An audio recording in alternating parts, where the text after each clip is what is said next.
Hello， 大家好啊！咁我係 Vincent，又到每個禮拜嘅 Vincent 周末清談啦。近嚟咧，其實就國際金價咧屢創新高啊，亦都係一舉突破$3000一盎司呢個大關嘅。咁而喺投資市場入邊咧，相關嘅黃金概念股咧，亦都係受到投資者嘅追捧嘅。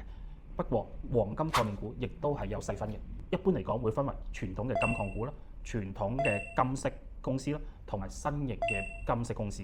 三者其實個走勢咧都有升，但係個升勢係爭好遠。咁今日我哋嚟到探討一下。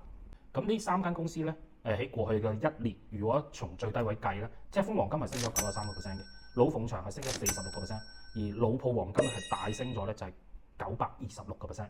三者個升幅差別係非常之大嘅。首先，我哋嚟講講金礦股啦，就好似赤峰黃金咁樣，佢嘅黃金銷售收入咧係佔咗咧成間公司嘅收入90%嘅，而挖礦喺黃金成個產業入邊咧，屬於上游嘅企業。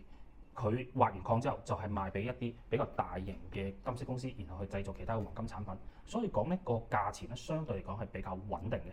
金礦股咧，某個程度上咧係幾跟咧，就係嗰個國際金價嘅升幅。不過就要視乎翻唔同嘅金礦股公司，佢哋個礦究竟係咪喺啲地緣政治比較緊張嘅地方或者國家？如果係嘅話，佢哋通常咧喺個估值方面咧會有一定嘅 discount。咁呢一方面就可以睇到唔同嘅金礦股其實喺國際金價升嘅時候，佢哋嘅升幅都有輕微嘅差別。相對於金礦股嘅話咧，傳統嘅賣金飾公司咧喺過去嘅一年咧個走勢咧就更加差嘅，就好似頭先提到嘅老鳳祥，咁2024年第三季度咧，佢嘅營收咧係下降咗15%嘅，利潤下降咗9.6%。即使係我哋香港嘅周大福咧，其實個業績咧都唔算太好嘅。呢個就係傳統金飾公司佢哋嘅商業模式帶嚟嘅一個問題嘅。佢哋某個程度上，佢哋賺嘅係人工錢。如果大家去一啲傳統嘅賣金飾公司嘅話，你去買一件金器嘅時候咧，都係金價再加一個加工費嘅。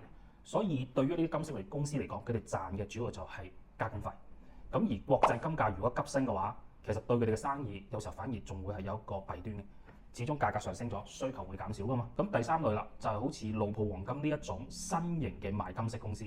呢啲咁嘅新型嘅賣金飾公司咧，佢哋一般嚟講唔會追求咧就係有幾千間門店咁大嘅規模嘅。佢哋一般嚟講咧係選擇一個小而精嘅一個策略，開嘅門店集中喺大陸嘅 SKP 啊、萬象城啊、黃埔中華呢啲係屬於最頂尖嘅商場。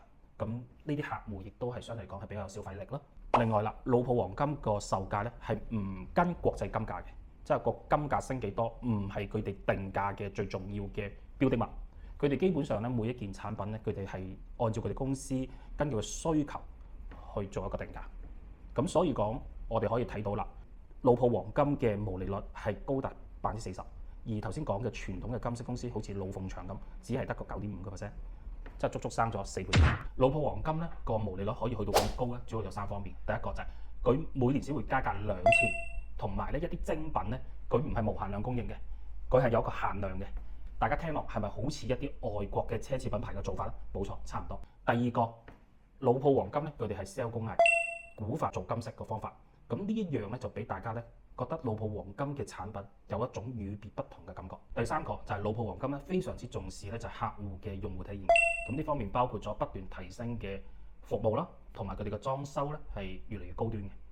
最後啦，當我哋買股票嘅時候，面對3種唔同嘅商業形態嘅公司。最簡單嘅，如果金價升嘅，咁金礦股係一定會受惠嘅，只要佢嘅金礦所在嘅地方冇戰亂得㗎啦。而至於你話傳統嘅金飾公司同埋新嘅金飾公司，其實佢某個程度上更加接近咧係一啲消費股嘅概念。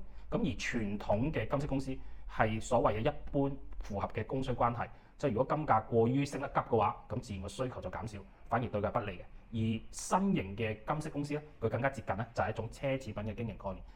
個利潤同埋個銷售其實同金價升跌其實冇乜關係，反而係佢間公司可唔可以持續出一啲爆款，同埋佢可唔可以 keep 住個用戶嘅體驗呢一方面係更加重要。咁我哋今日咧就講到呢度先。咁如果大家對相關嘅題材有興趣嘅，咁記得點讚、分享同埋 follow 我哋嘅 channel 啊！咁多謝晒。如果你都中意 Vincent 嘅片嘅話，就記得訂閱、讚好同留言啦。仲有記得分享出去俾朋友。下次見。